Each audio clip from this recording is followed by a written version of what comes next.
নমস্কার বন্ধুরা, আজকে আমি আপনাদের সাথে ঝিঙে পটল পোস্ত রেসিপি শেয়ার করব। তো চলুন বন্ধুরা রেসিপিটা দেখে নেওয়া যাক।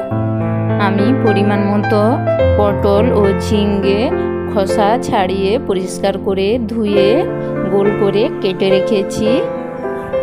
আমি প্রথমে পটলের লবণ হলুদ মেখে হালকাভাবে ভেজে নেব।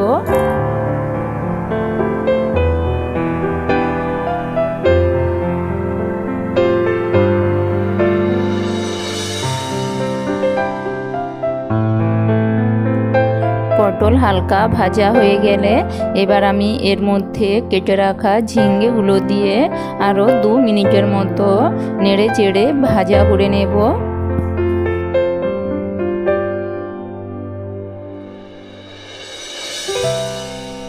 ঝিঙে পটল ভাজা হয়ে গিয়েছে, আমি একটা পাত্রে নামিয়ে রাখবো। আমি আবারও কড়াইয়ে পরিমাণ মতো সরষের তেল নিয়েছি।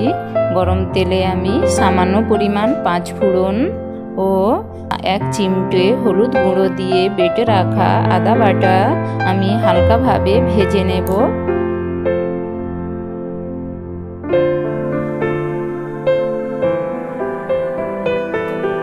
এবার আমি এর মধ্যে একটা কাঁচা লঙ্কা কেটে নিয়েছি, পরিমাণ মতো হলুদ গুঁড়ো, লঙ্কা গুঁড়ো ও বেটে রাখা পোস্ত বাটা আমি দিয়ে হালকা 1 মিনিটের মতো লো আঁচে নেড়ে চেড়ে নেব।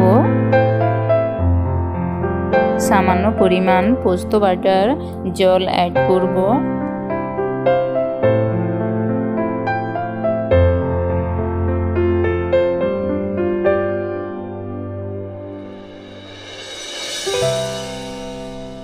হালকা নাড়াচাড়া করে নিয়েছি।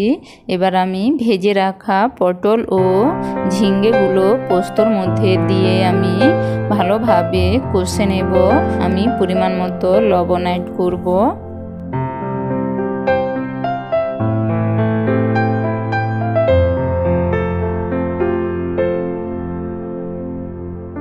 দু মিনিটের মতো ঝিঙে পটল কষে নিয়েছি। এবার আমি পরিমাণ মতো জল অ্যাড করব। জলের পরিমাণটা খুবই অল্প দেব।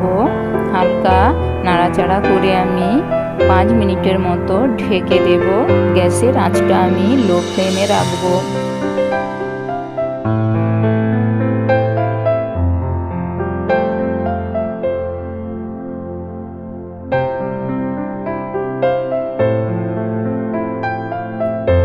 পাঁচ মিনিট পর ঢাকা সরিয়ে নিয়েছি।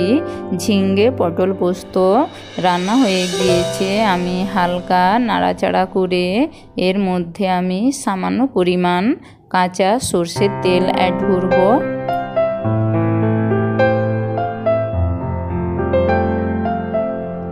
ভালোভাবে সরষের তেল আমি ঝিঙে পটলের মধ্যে নাড়াচাড়া করে মিশিয়ে নেব।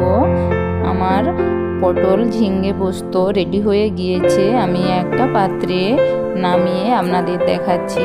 বন্ধুরা, আমার এই রেসিপিটা যদি আপনাদের ভালো লাগে তাহলে অবশ্যই একটা লাইক ও সাবস্ক্রাইব করে দেবেন। দেখুন বন্ধুরা, দেখতে কত ভালো হয়েছে এবং বন্ধুরা রুটি কিংবা ভাতের সাথে খেতেও দুর্দান্ত। বাড়িতে অবশ্যই একবার হলেও বানাবেন। আজ তবে এতটাই বন্ধুরা, আবার দেখা হবে নতুন কোনো রেসিপি নিয়ে। ততক্ষণে আপনারা সবাই ভালো থাকুন, সুস্থ থাকুন, আমার সঙ্গে থাকুন।